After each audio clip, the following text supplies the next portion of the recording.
IELTS Grammar. That is the focus of tonight's class. And let me start with this, that grammar is one of the 4 criteria that will be used to assess your essay. Grammar is one of the 4 criteria that will be used to assess your letter. Grammar is one of the 4 criteria that will be used to assess your report. Okay? And it accounts for 25% of your total score in IELTS writing. Okay? Grammar is also essential in IELTS speaking because you must demonstrate good grammar when you are doing your IELTS speaking. And in IELTS speaking, it also accounts for 25% of your total score. So you see that grammar plays a major role in determining your score in writing and speaking. Okay? As a matter of fact, grammar will also affect your listening and reading score. Why? Because understanding the rules of grammar will help you to eliminate some wrong answers in IELTS reading. It will help you to eliminate some wrong answers in IELTS writing. It will help you to figure out and analyze some answers accurately when you understand the rules of good grammar. Okay? So, good grammar will not only help your writing score and your speaking score, good grammar will also help your what? Your listening and reading abilities. It will help you to understand things better the way the author or the writer of a particular material intends for you to understand it. You not misunderstand things again.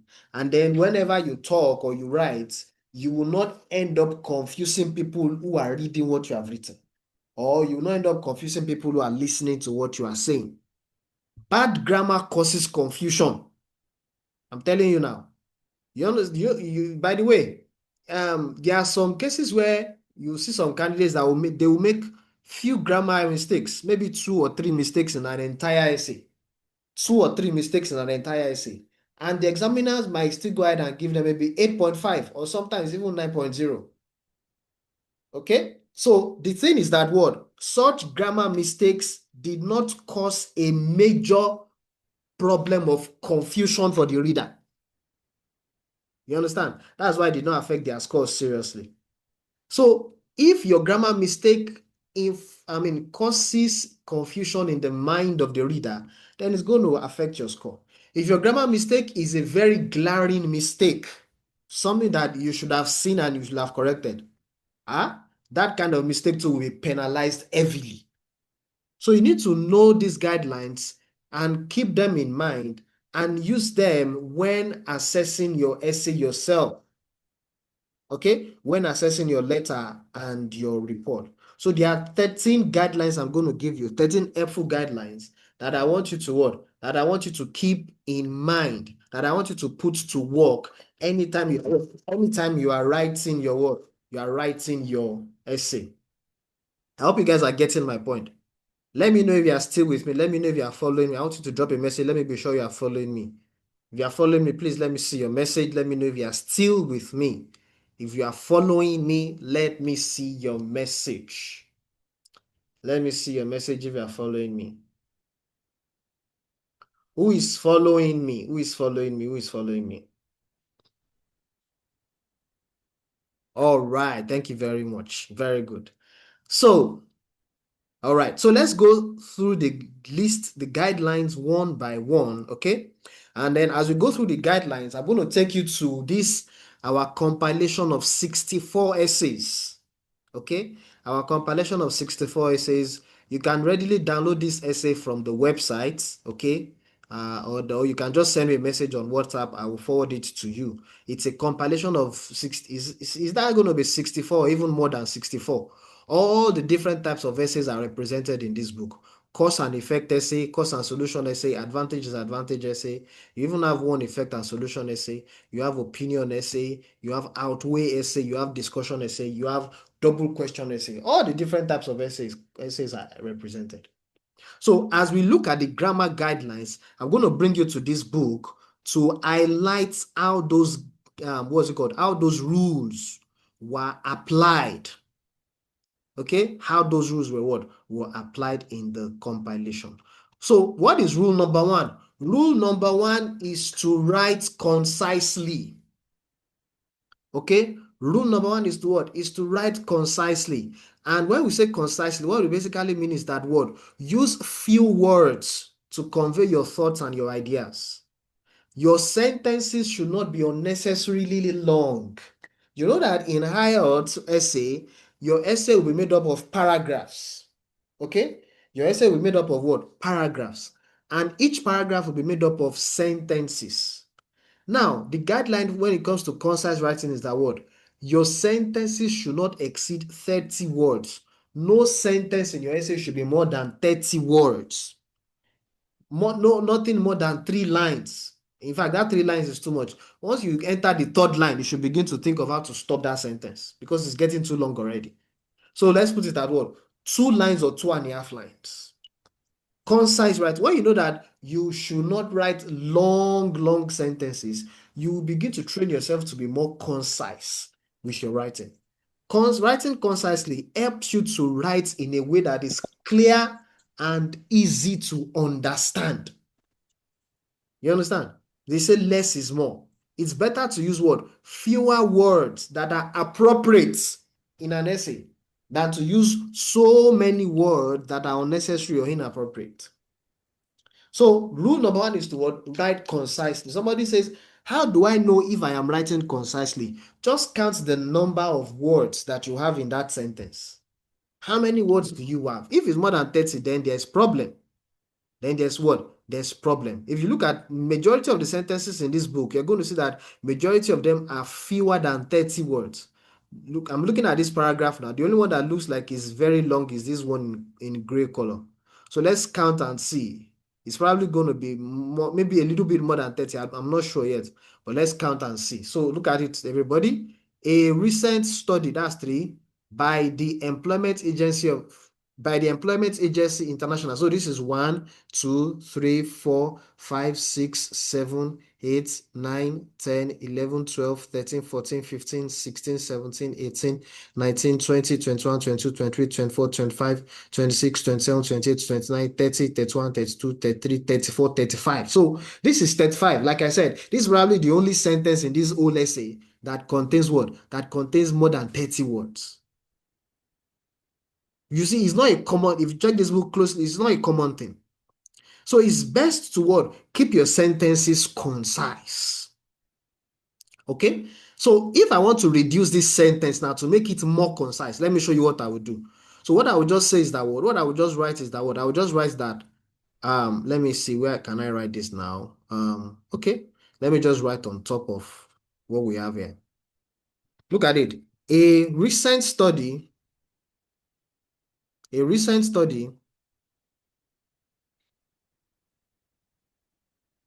has shown, so I will not mention the name. I can decide not to mention the name because I want to make it more concise. I want to reduce the length.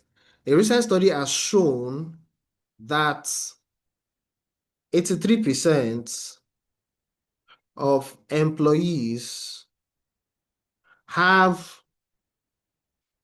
side businesses and more than 50%, okay, or we can even say half, anyone would pick, and more than half, and more than what? More than half of these individuals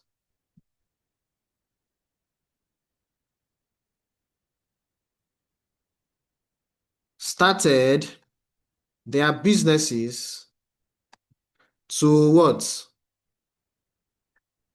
Earn extra income. To earn what? To earn extra income. So this is a little bit shorter.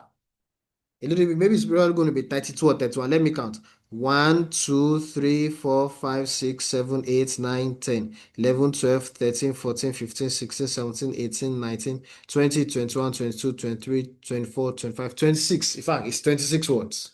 Can you see concise writing? It's still the same idea that is presented in this, what's it called, gray line. This sentence is color gray. It's still the same idea, but it's just that word. This sentence is what? Is more concise.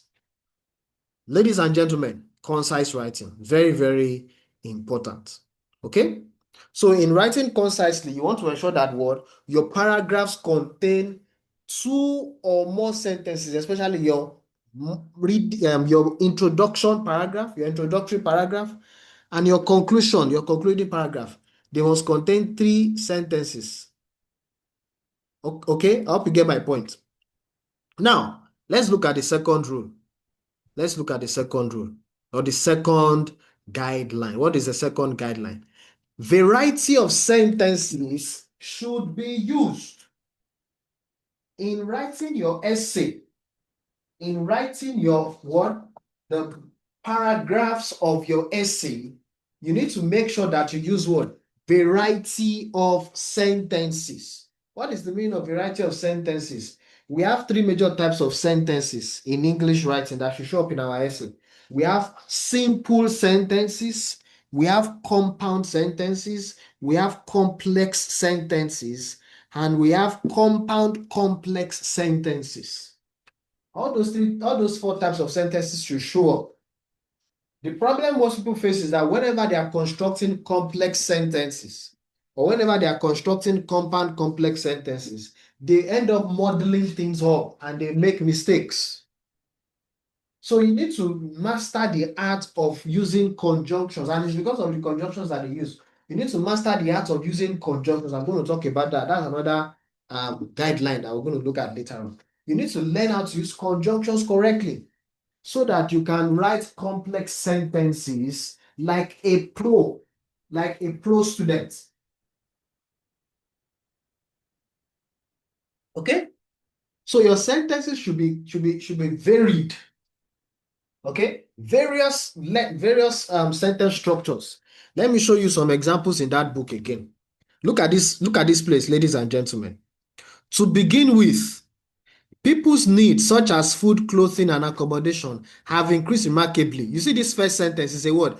Is a simple sentence. It's a simple sentence. Okay? It contains one main verb. What is the main verb? Increased. Increased, that is the main verb. And there's no conjunction connecting two clauses in this sentence one. Okay? Let's look at another one. Look at that one about recent study that I quoted earlier on, that we worked on earlier on. A recent study by the Employment Agency International has shown that this is a word that represents what? Present perfect, has shown that 83% of employees have side businesses, and more than half of these individuals started their business so as to supplement their income. So look at it here. This is what we call an example of what? Compound complex sentences. This is a compound complex sentence, something that you should be able to construct without making grammar mistakes. Okay? So this is rule number 2 or guideline number 2. Guideline number 3 is that what?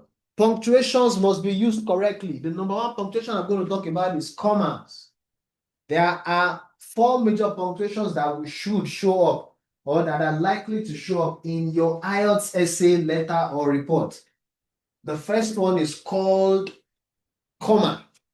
The second one is called colon. The third one is called semicolon. And then the fourth one is called full stop or period. Some people call it period, some people call it full stop. Okay? So you must use commas. Let me talk about commas. You must use commas correctly. There are guidelines. There are rules that guide the use of commas. Number 1 of them is what we call the fanboys rule. In other words, if you see a comma, if you see a sentence that is joined, if you see a sentence that is made up of two clauses, two independent clauses, and then those two clauses are joined together by and, that kind of sentence is what we call a compound sentence. And before you write that and, a comma should be written. So we use commas before what? Before fanboys conjunction. We use commas after introductory words or phrases. For example, if somebody says, in conclusion, look at it, to begin with, comma. That's one of the rules that's the second rule I just gave you now. We use it after introductory clauses or phrases. However, that's an introductory word. In addition, that's an introductory word. Okay? So we must use commas correctly. Another way we use comma is when we have a list of items. If you are writing a list of items, maybe a list of subjects that, a list of a list of nouns that make up the subject of a sentence, or a list of nouns that make up the object of a sentence, you are to use a comma within that list.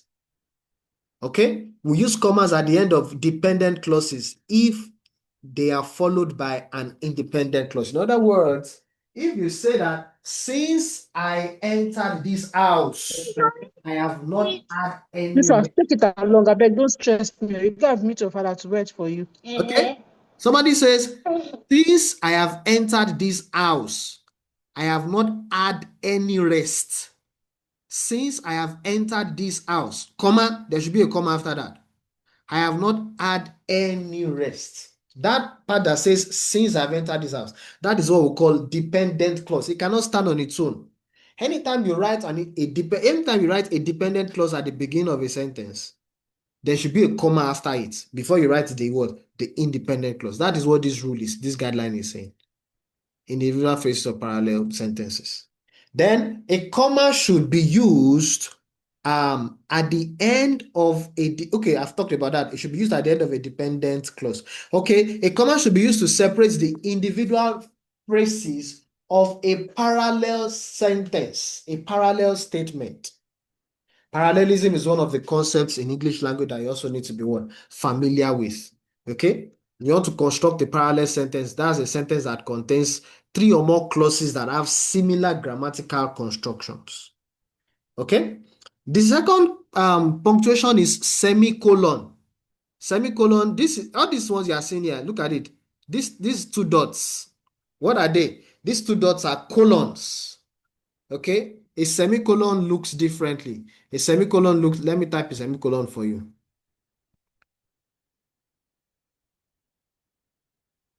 Okay, the screen is very, very black. It's not allowing the stuff to show. Semicolon. Let me change the color to white. See semicolon here, ladies and gentlemen. You can see that it's totally different from that first one, this colon. So when do we use semicolon? We usually use, okay, let me talk about colon first. A colon is usually used before a list. Okay, we use a colon before a word, before a list, especially if that list ends with a full stop. So this colon usage usually comes up a lot in IELTS academic task 1 report. So let's say we have on a bar chart now, we have 4 fruits. Somebody can say that, okay, the fruits are as follows. You now put colon and then you mention the fruits: orange, pineapple, banana, watermelon. You say the fruits are as follows. Okay, that's one of the ways to use colon before a word, before a list. That's the most common use of colon in IELTS writing.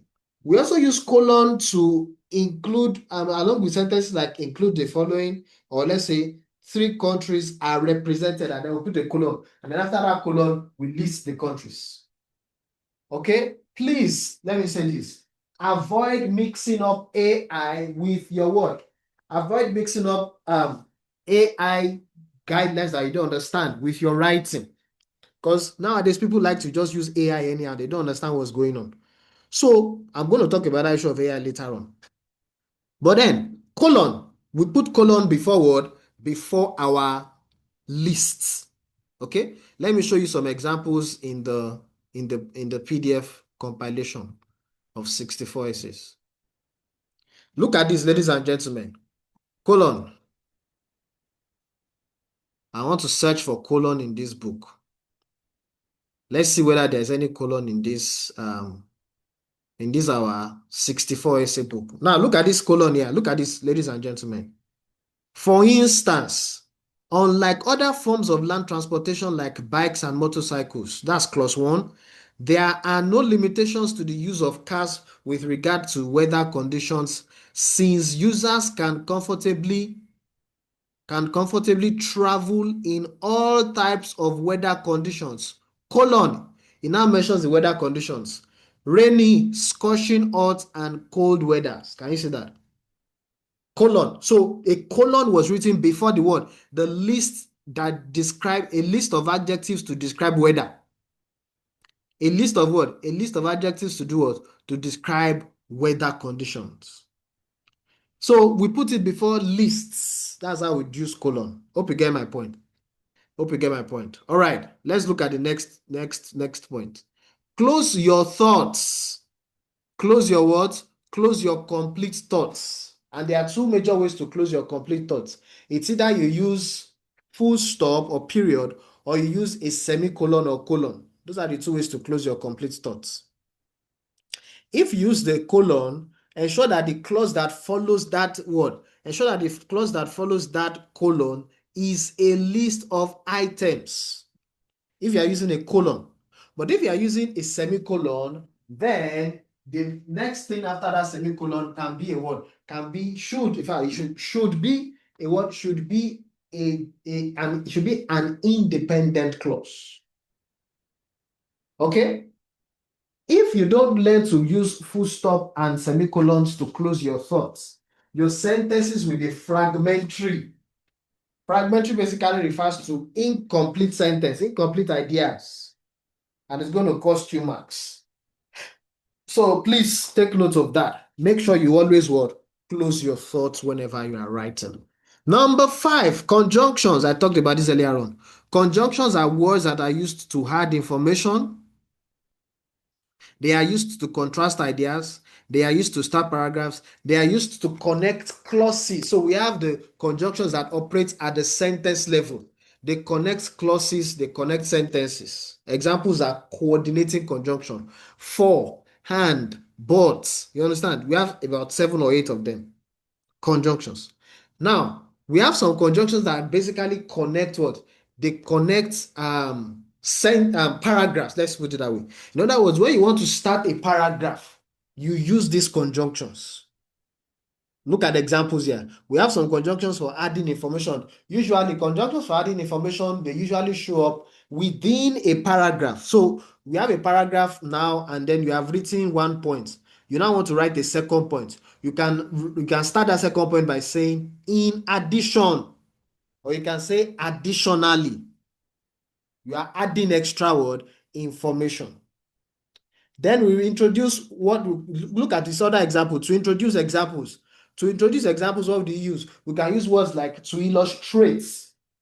For example, okay? For instance, look at the third one. For contrasting information. If you want to give somebody contrasting information, you can say that something like this. Not only did she come late, she misplaced her shoe. Can you see that? That's for what? That is for kind of what? Contrasting emphasis. We are trying to emphasize something and showing contrast that this thing that happened is more than coming late. She lost her shoe too. Okay? Look at the examples here. Despite the fact that she begged him, he still beat her. Despite the fact, despite, that's a word, that's another word. So you have so many of them, although, however, in fact, let me give you guys a quick exercise now. Everybody, I want you guys to respond, everybody. I want you to construct a sentence using this word, although. Although, I want you to construct a sentence using that word. Let me see who can try. Although, I want you guys to construct a sentence for me using that word. Please make sure that although is at the beginning of your sentence. Don't write it in the middle of the sentence, okay?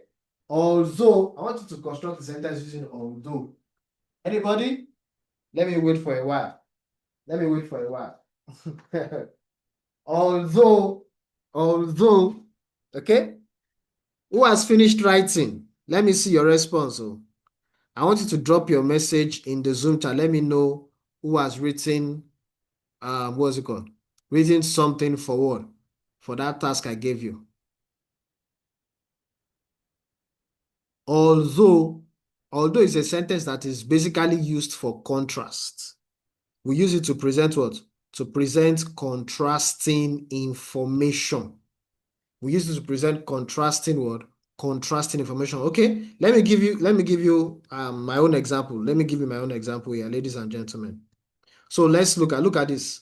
Although I paid before everyone else, I didn't get my ticket. Although I paid before everyone else, I didn't get my ticket until last night. Although I paid for everyone else, I didn't get my ticket until when? Until last night. Can you see that? Although is serving as a sentence to join. This although is serving as a conjunction. Sorry, it's serving as a conjunction that joins this first clause. I paid before everyone else, and it's joining into this other clause. I didn't get my ticket until Tuesday. Although, okay, we must use that word correctly, correctly, correctly. Okay, look at what somebody wrote. Somebody said, although we ate yam instead of water yam.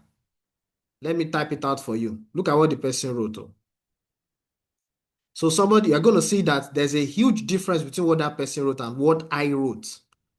Although we eat yam, although we eat yam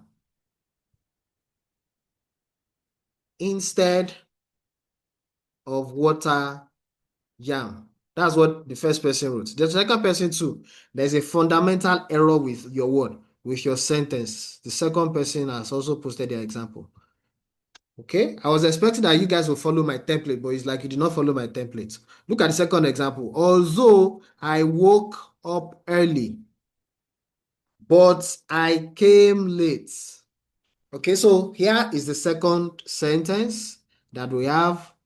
Okay, somebody says, although he's a boy, he walks like a girl. All right. So look at it, ladies and gentlemen. Can somebody tell me what is wrong with these two sentences that I wrote here now? Who can tell me what is wrong with the first one? Who can tell me what is wrong with the second one? This first one, because of our time, let me just mention it. This first one is what? Is a classical example of what we call fragmentary sentence. What is the meaning of fragmentary sentence? I mentioned it earlier on. Who can tell me? Let me chew. What is the meaning of fragmentary? If I say a sentence is fragmentary, what does it mean? What does it mean, ladies and gentlemen? Who can tell me? Thank you very much. It means that that sentence is incomplete. It's incomplete. So if you say, although we ate yam instead of water yam, that sentence is, I mean, you can't put although in front of it. Just delete that although and leave the remaining. Perfect. You understand now? The moment you put although in front of a sentence, just know that somewhere along the line there will be a comma, and then you will now write the main independent word, independent clause. So you can say that word, although we eat yam instead of water yam, the eggs were not enough. So I added something. I don't know whether those two clauses make sense anyway. But then the idea is to what? Add something to your word, to the what's it called? To that first clause. Although the clause that contains although, that sentence needs to be what? It needs to be, I mean, strengthened by the addition of a word of an independent clause. Hope you get my point now. Same thing with the second one. The second one says, although I woke up early. So, okay, this second one looks better, but then there's a problem here. This person puts but. This but is not necessary. The energy that I'm using to write but, use it to put a comma after early. You see that in my example, I did not put but. Although I paid before everyone else. Can you see that? Although I paid before everyone else, I didn't put my but, I didn't put but there. You see, but and although are basically conjunctions for contrast. So you can't use the two of them in the same sentence. You just pick one. I woke up early, but I came late. Although I woke up early, I still came late. Can you see that? Good use of word, good use of conjunctions. Okay? Conjunctions must be used accurately. Let's go on. Next rule is what I call, let me see, what is okay, number 5. Okay, number 6. The rule of what? Modal verbs. Modal verbs should be used correctly. Have, has, had, have. Have is the plural form of as. So if I want to talk about many people now, I will say that word. The children have gone to bed. Have. We use have along with what? Plural word, plural nouns. Okay, have. Has, on the other hand, is used with singular nouns. Now, the two of them, have and as, are used for what? Present perfect tense situation. And then the last one, had, it is used for what? It is used for past perfect situations. Can you hear me? I hope you guys are hearing me. Are you following me? Are you with me? Okay, all right. So have, has, had. What is had? Like I said, HAD is used for what? To refer to past perfect situations. What is past perfect? Something that started in the past and ended in the past. It ended before a particular event in the past. Okay? That's when we use what? Past. That's when we use had. HAD. Okay, so all these verbs, all these modal verbs, they should be used what? They should be used correctly in your word, in your essays, in your letters, and in your word, in your report. Okay, rule number 7 is the rule of tenses. So we have different tenses: present tense, past tense, future tense, present perfect, past perfect, all those tenses. Okay, so this is the thing for your task 2 essay. Okay, the beginning of your essay, the first sentence of your essay, or let's say the introduction of your essay, should maintain the tenses used or the tense used in the question prompt. Let me show you what I mean. Let me show you what I mean. I will show you one particular mistake that many people make when they are writing their introduction. Let me look for something that will convey the idea that I want to pass across. Let me look for an essay question. Okay. Let me go to, is usually common in opinion essay. All right. Now look at this question here. The international community must act immediately to ensure that all countries reduce their consumption of fossil fuels such as gas, coal, and oil. To what extent do you agree or disagree with this statement? Okay, so this is a statement that somebody gave. Okay, somebody said this, somebody gave us this view, and then they wrote it down for us as our question prompt. Now, look at the way this thing is written here. Look at my introduction. It has been suggested. Do you see that? This thing here is what? I'm trying to use the appropriate tense. That what? Somebody gave this suggestion. And look at how I wrote it. It has been suggested. Okay? Let me show you another example. Tenses must be used correctly. Look at this one here. In the modern world, it is no longer necessary to use animals for food, clothing, or medicine. Can you see the question prompt? Look at the essay question here. According to some experts, advances in science and technology today have made it, can you see what I said earlier on? Present perfect tense. This place says no longer necessary. In other words, now, for now, this thing is not necessary again. And that's what we are saying here. I've made it unnecessary. Have made it unnecessary. We must maintain the tense that they gave us in the word in the essay question. Maintain that word. Maintain that tense. Now look at this one here, everybody. Some people feel that government rather than private companies should oversee medical services. Okay? Now let me write something for you. I'm going to write 2 sentences. I want you guys to tell me which one is correct and which one is wrong. So the sentence A, let me change the color of this thing. Sentence A, I want to try and do a paraphrase of that.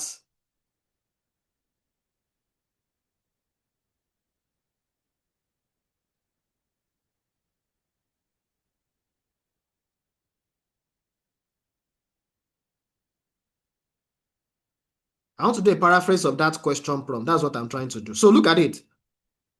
Some individuals opined that governments, rather than private organizations, should be in charge of healthcare services. So this is what somebody wrote. Okay? A student wrote this as his own question prompt. Now look at what the second student wrote. Let's give this second student color black. Okay? Color black. Some people argue that government,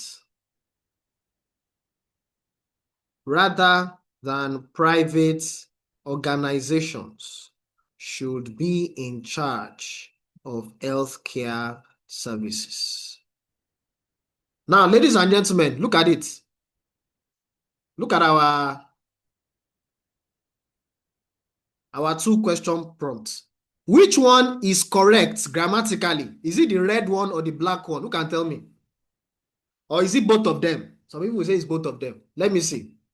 Which one is correct? Is it the red one or the black one? From what I have said so far, who can tell me? Which one is correct?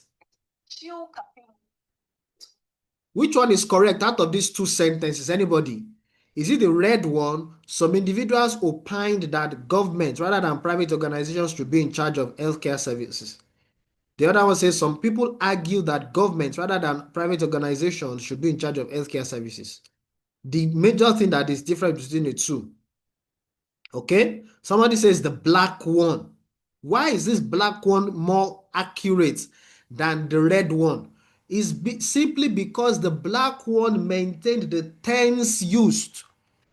It's because the black one maintained the tense used. That red one changed the tense.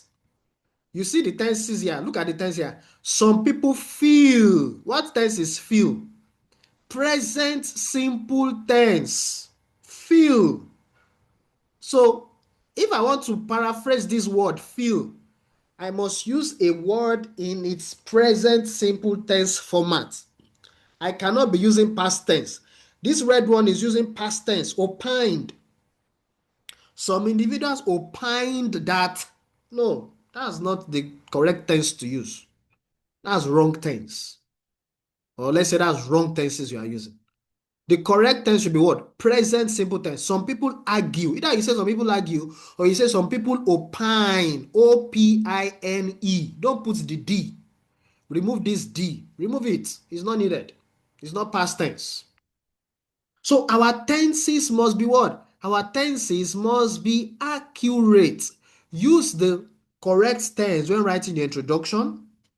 Okay? Use the correct tense when referring to events. So if you are referring to an event that happened in the past, you should use past tense. If you are referring to an event that happens often nowadays, you are to use present simple tense.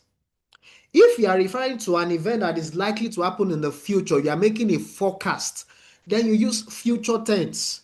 If you are referring to an event that started happening in the past and has continued till today, you are to use present perfect tense. Okay? So all these things are what? They are extremely important. For your academic task one report, for people taking IELTS academic, the dates on the chart are very, very important. Take note of the dates. If a chart has dates in the past, maybe 1990, 2000, 2010, those are dates in the past. then you should use what? Past tense when you are referring to those dates. If that charter's dates in the future, like 2050, 2060, then you should use future tense when referring to those dates. Okay? Use the right tenses. Okay? Somebody say use the right tenses. All right. Number 8, articles must be used correctly. We have 3 major articles, or let's say 4 of them. The indefinite article, a ball, an umbrella, okay, an aeroplane. Those are the indefinite articles. Then we have definite articles, the ball, the aeroplane. If I say the ball, there's a specific ball I'm referring to, and most likely the person hearing me knows what I'm referring to. If I say the aeroplane, there's a specific aeroplane I'm referring to. Okay? So, and then the third one, so we have indefinite article, a or an. We have definite article, the, the. And then we have what you call zero article. In other words, we don't need to put any article in front of that noun. For example, if you are writing about government, let me show you examples in this our 64 book. Government. You are going to see a pattern because this word, a lot of people make mistakes with this word, this particular word, government. Okay? Sometimes you write government, there's no S. Sometimes you write government and there is S. So in this book, you see that government is used 70 times. Government that has S is used 12 times. Let's look at all those instances where we used government in this particular book. Look at this first one here. This is the essay question. Some people feel that governments, can you see, is plural. What does that mean? It means that I'm referring to the governments of different countries. Okay? And this is actually the safest way to use this word. Look at this other one. To make this achievable, governments should be fully responsible for providing medical services. Governments. Okay? Look at the next one. When governments run their, can you say plural? Their plural. I'm referring to the government of many countries. Or we can also say we are referring to the different tiers of government. Look at this next one. Governments may decide to construct a few buildings. Still referring to what? Governments of different countries. Okay? So you notice that every time I'm using governments, plural, there's nothing like THE in front of it. There's nothing like a government. It's not there. We don't need it because it's plural. Okay? Now let's check the case where you have just government. There's no singular, what's it called? Where there's no S. Look at it. Look at this first one. The government. The government. Can you see that? I always put article in front of it anytime it is singular. The government. Oh, look at, let me show you something. Let me show you something. I just saw something now. In conclusion, the governments of these countries, can you see this? Referring to governments of specific countries. Can you see that? All right, let's go on. I want to show you many examples of government, singular, where and you see the article I put in front, the government. Can you see the second one? The government. Okay? Available for the government. Okay? Let's look at other examples. Let's look at other examples in other essays. Look at this one here. The government. Revenue generation for the government. Okay? Revenue generation for the government. Look at this one here. Outweigh the negative effect of excessive government spending. Okay, in this case, government is acting as an adjective. I'm looking for places where it is acting as a noun. Look at it here. The government itself will make money. The government will make money. The government. So whenever you are using government and you are using it, you are referring to one country. Please ensure you put TH in front of it. That's article, use of article. But whenever you are using government, S, you have S there, referring to governments of many countries, then you don't need to put any article. You get my point now? I hope you understand me. ladies and gentlemen. So articles must be used correctly. Another area where people misuse article, when they don't use, where they do not use article and they should use it, is whenever they want to write United Kingdom. They will just write UK instead of writing the UK. This is how you write it. Anytime you want to write UK, you are going to write what? THE, then you put U, capital U and capital K. The UK. That's how you write it. This is how you write the UK. Either you write it this way, you write the United Kingdom. This is extremely important. It's extremely important. Always put the article in front of that, the name of that country, United Kingdom. Okay? All right. Guideline number 9. Subject must agree with the verb. The subject of a sentence must what? Must agree with the verb. Okay? If the subject is singular, the verb must also be what? Singular. If the subject is plural, the verb must also be what? Plural. Let me show you an example of what I mean. Look at this sentence here now. Look at this sentence here. This is because the country. Can you see this is a subject of a sentence? It is a singular subject. It's a singular noun. The country, that's one country. Gets, Gets, singular word, singular verb. A singular verb usually will have S connected to it. Okay? The country gets a lot of media attention during the event. Can you see that?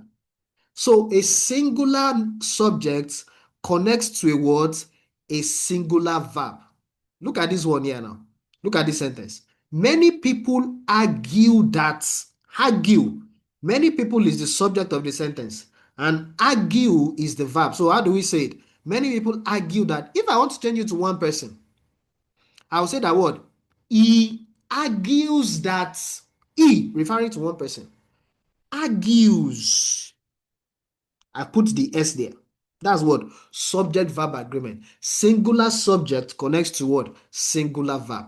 Plural subject connects to what? Plural verb. Our subject must be in agreement with our word, with our verb. And then number 10, ensure that your nouns and pronouns agree.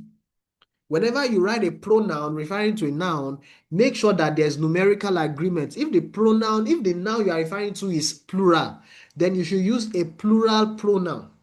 If the noun that you are referring to is singular, then you should use a singular pronoun. Very, very important, ladies and gentlemen. So you must ensure what? Noun-pronoun agreement. And then number 11 is what? Modifiers must be used correctly. What are modifiers? Modifiers are verbs, adverbs, and adjectives. They modify nouns, they modify verbs, okay, and some of them modify adverbs. They must be used correctly and they must be placed close to the verb or noun that they modify. Avoid using too many modifiers in your sentences. Avoid using too many adjectives in your sentence. Remember what I said earlier on about concise writing. You must learn to write concisely. Okay? Number 12 is prepositions. Prepositions are words like on, with, in, on, to, until, beside, behind, in front of, opposites, towards, beside. Those are prepositions. A preposition tells you the position of something in time, in space, okay? It tells you the position of something relative to another. So if I say the book is on the table, it's different from saying the book is in the table. Okay? If I say put the water in the car, it's different from put the water beside the car. You see preposition. It tells you the position of something relative to another thing. Okay? So we must learn to use prepositions correctly. Okay? Now, let's go to the last but not the least, modal verbs. Modal verbs are verbs like would, could, will, okay? Ha, be, being, all these modal verbs must also be used accurately. They must be used what? They must be used accurately in your sentences. Okay? So, ladies and gentlemen, these 13 guidelines that I've given you, if you put them to work, you apply them steadily every day, I guarantee your grammar score will improve. Now, somebody says, how do I improve my grammar score? I'm going to give you two major things that can help you to improve your grammar score. Number one is to practice lots of grammar quizzes. Study the rules of grammar. Like I've given you 13 rules now. Okay? Ideally, for each of those rules, there are quizzes to test you for each rule. So you study each of the rules of grammar and then you practice with plenty quizzes for that rule. That's number one way to improve your grammar. Number two way to improve your grammar is whenever you write an essay and you submit it for assessment, and we do the assessment and we correct the essay. Take time to go through the correction and identify your grammar mistakes. You're going to see that we'll cancel out some words and we'll put replacement in brackets. Identify your grammar mistakes and learn from them so that you don't repeat those mistakes. Okay, that is number two. Number three thing is to use AI to learn. And how do you do it? You take the essay that you have written, you take it to ChatGPT or Gemini, and then you give ChatGPT the instruction. What is the instruction? I want you to read through this essay and identify 10 to 15 grammar errors in the essay. Identify what? 10 to 15 grammar errors. For each error, tell me why it is wrong and give me the corrections. That's the instruction you give ChatGPT. And it's going to tell you what to do. It's going to tell you what to do. Okay? I'm going to do that quickly before we round up. I'm going to copy one essay now. Let me copy one essay and then I'm going to show you. I hope you guys are still with me. If you are still with me, I want to see your message. I want you to drop a message in the Zoom chat. Let me be sure you guys are still following me. If you are still with me, let me see your message. Let me see your message if you are still with me, ladies and gentlemen. Ladies and gentlemen, let me see your message if you're still with me. All right. Thank you very much. I can see that. Okay. So, I want to copy one essay. Let me copy one essay from that someone sent to me to assess. And then I want to show you that thing I said about what I said about ChatGPT, how you can use ChatGPT to improve your grammar. I always say this and I will say it again. I won't stop saying it. Don't use ChatGPT to write your essay. Don't tell ChatGPT to write essay for you, and then you now come and submit the essay for me to assess. That's waste of time. That's waste of time. That's not going to help you. Don't use ChatGPT to write essay and then you now be reading the essay and then you now think that your writing skill has improved. Nah. That's not going to work. That's not how to improve your writing skill. The way to improve your writing skill is to write and get correction. Write and get corrected. That's how to improve your writing skill, ladies and gentlemen. Okay? So the best way to use AI to improve your writing is to give AI your essay. And then you now tell it that, okay, I want you to give me feedback.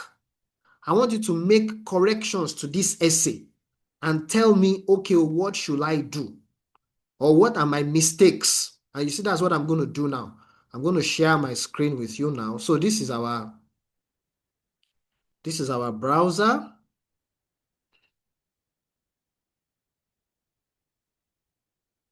So let's go to ChatGPT.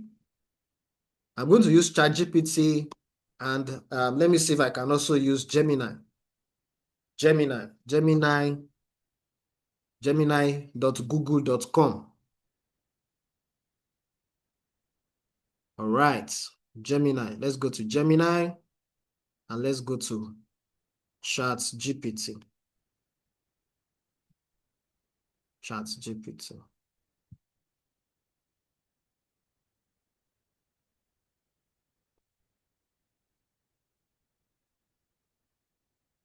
Okay, the stuff is loading. Let's be patient.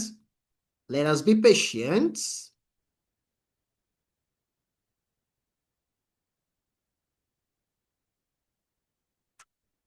Okay, so Gemini has responded. So this is what I see what I want to type. I want you to read through the essay below and identify 10 to 15 grammar errors. For each error, tell me the faults, or tell me what is wrong. Let's just put this as tell me the faults and give me the word correction. Okay, so this is all you write. I hope you have seen it. I want you to read through the essay below and identify 10 to 15 grammar errors. For each error, tell me the fault and give me the word correction. So I'm going to paste the essay now. So this is the essay here, ladies and gentlemen. Okay. And then once I paste the essay, let me create space between it and the word and the essay, between my question and the essay. So I will now press on this arrow button, submit, and then Gemini is going to give us, let's see the response is going to give us. Let's see the response is going to give us. Okay? So look at it. It's telling us that what this is a well-structured essay with a clear argument. However, there are several grammatical slips primarily involving subject-verb agreement. Can you see that? Spelling and missing. Can you see the three things I talked about today? Subject-verb agreement. I've talked about it today. Remember? Missing articles. I've talked about it. Issue of articles. Okay? So look at it. It now tells us. Okay? So this is what I'm going to do. Let me go back to that. I want to correct something here. Gemini does not usually do this thing very well. I'm going to tell you that for each error, indicates the paragraph and sentence it sentence where it can be found. It can be found so that it will be easy for me to quickly locate it. That's it. That's what I mean. Hope you get my point. So I'll now click on update. So it's going to update that result that it gave me earlier on. It's going to update the results now and it's going to tell me exactly what to look at. Can you see this now? Paragraph 1, sentence 2. Spelling entrepreneurial is misspelled. Correction. Can you see that? Okay, look at the next one. Paragraph 2, sentence 2. Parallelism. The phrase is slow in response and slow in response lacks a verb to match, tend to follow. And then they gave us a correction. I said that word is slow. Instead of saying and slow in response, what you should write is what is slow. Let's look at the essay. Paragraph 2, sentence 2. Look at this is paragraph 1, this is paragraph 2, sentence 2. The academic institution tend to, can you see that? Tend to follow a rigid curriculum year in, year out. And slow in response. Can you see the error? And is slow. That's what Gemini is telling us. And is what? Is slow. So I guess the person's eyes must have skipped this. Okay? Or what some people call typo error. Okay? Look at punctuation error, compound adjective, fast-paced. Subject verb agreement error. Organizations, plural, does not match the singular is. This is paragraph 2, sentence 4. So it's telling us where to locate all those mistakes. Let's go and check ChatGPT and see what ChatGPT will tell us. So let's paste our question prompt and then I'll press enter. Okay, so enter. Let's see what it's going to give us. So this is what you do. This is another way to improve your word, improve your grammar. You learn from your own mistakes. You feed your essay into the AI and you tell it, I want you to identify the mistakes. Okay? I want you to do what? I want you to identify the mistakes and tell me the word. Give me the feedback. It seems this one is not giving me response. Okay, but I think you guys understand what I've just shown you on the Gemini platform. So that's another way to improve your grammar skills. Okay, so I hope you guys have learned something from this lesson tonight. Okay, grammar is very, very important. And then, of course, I think I mentioned this earlier on, but let me emphasize it again. The key thing is what? The place where the rubber meets the road is in your practice. You need to spend quality time practicing. Practice writing essays. If you don't write essays, your writing skills will not improve. You need to sit down and write essays. Write essays and send them to us to assess. We assess, we make corrections, we send it back to you. You study the corrections and you improve. That's how you're going to improve. Whether it's task 2 essay or task 1 report or letter, write something and send it for assessment. That is the key to your word, to your improvement. Okay, so thank you very much, everybody. I'm going to wrap it up on that note. I don't know, does anybody have any question? Maybe let me just open the floor for 1 or 2 questions. Let's see, in case there's any question. Does anybody have any question? Is there any question? Any question? Does anybody have any question?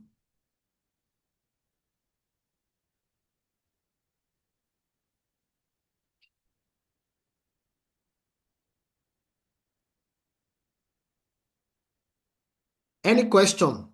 Okay, seems there are no questions. So if there are no questions, please um feel free to send a message later. Okay, somebody says, can you explain this person wants to write modifiers. Modify is modifiers.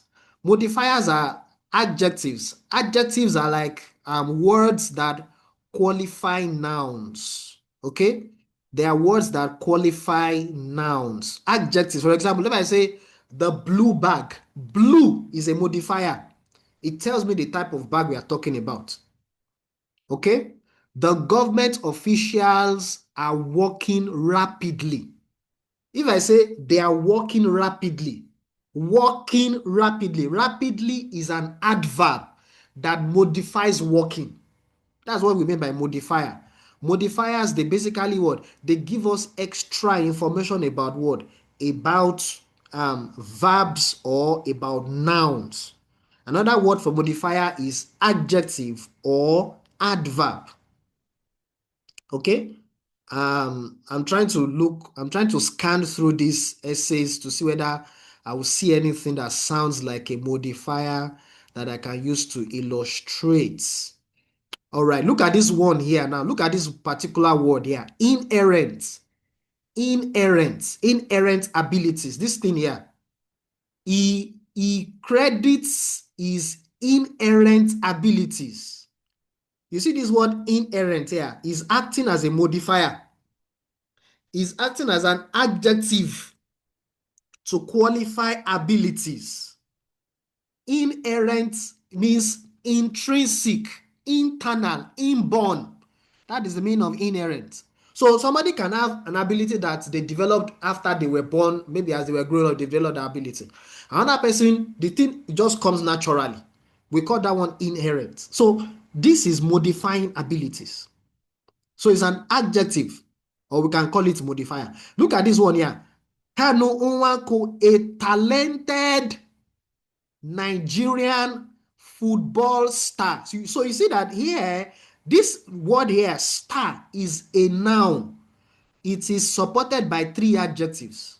And that's usually the maximum we recommend. Anything more than 3 adjectives is too much. Talented is adjective number 1. Nigerian tells us where he's from. Football tells us the sport that is into, that is involved in. 3 adjectives to qualify this man that we are describing as a star. These 3 words are what? They are modifiers. Look at another modifier here. Natural ability. Natural is a modifier for ability. Hope you are getting the point now. So modifiers basically are what? They are adverbs and adjectives that qualify different words. Look at this one here. Admirable objectives. Admirable is a word, is an adjective to qualify this word here. Important lessons. Important is an adjective to qualify what? Lessons. You understand now? So I'm bringing this thing out because most times when we write and when we talk, we use these things, but we might not really know what they are. But now I'm telling you that that's what they are. They are adjectives and modifiers.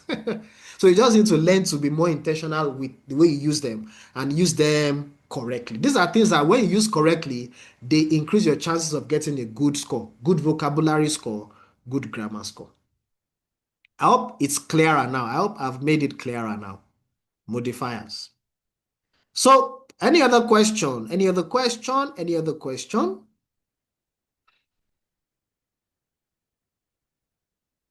All right. Okay, so if you have any question, just drop your question in the WhatsApp chat. I'm going to respond to it as soon as I can. So I'm going to post, for those of you who have not written your essays, expect essays. I'm going to send essays in the WhatsApp group today so that you can write your essay and send your essay to me for assessment. Thank you very much, everybody. Enjoy the rest of your day.